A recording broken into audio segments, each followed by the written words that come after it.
نور ہدا نے یہ لکھا کہ 27ویں بھی آئے گی اور 28ویں بھی، بٹ ہمارے لیے کوئی نہیں سوچے گا۔ تو نور ہدا، میں آپ کو لاؤڈ اینڈ کلیئر فوجی زبان میں بتا دیتا ہوں کہ آپ نے اپنے لیے خود ہی سوچنا ہے۔ وہ جو کہتے ہیں نا کہ جو یہ مارکیٹوں میں چوکیدار ہوتے ہیں یا محلوں میں پہلے چوکیدار ہوا کرتے تھے، کہ جو گلیوں میں رات کو ڈیوٹی دیتے تھے، تو وہ کہتے تھے کہ وہ جب چلتے تھے تو وہ ہلکی سی اپنی سٹک کو، مطلب اپنی چھڑی کو کھڑکھڑاتے تھے اور اونچی اونچی آواز میں کہتے تھے کہ جاگدے رہنا، ساڈے تے نہ رہنا۔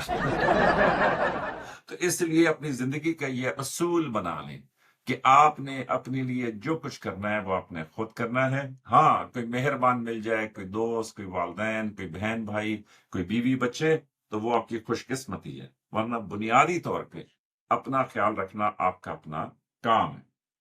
تو اینی ویز میں یہ کہوں گا کہ دیکھیں جی، آپ کی وجہ سے پھر میں نے تھوڑی بہت تحقیق کی کہ یہ آئینی امینڈمنٹس کب آتی ہیں۔ آپ کو پتہ ہے ہم فوجی بندے ہیں تو اتنی کوئی دلچسپی نہیں ہوتی، لیکن یہ ہے کہ پھر بھی آپ کی وجہ سے میں نے یہ پوری تحقیق کی کہ جی پاکستان میں کتنی امینڈمنٹس آئی ہیں۔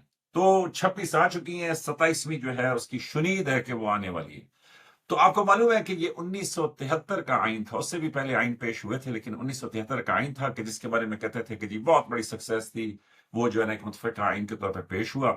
تو اس میں پہلی امینڈمنٹ وہ آئی تھی مئی 4 1974 کی، اور وہ کس بات پہ تھی؟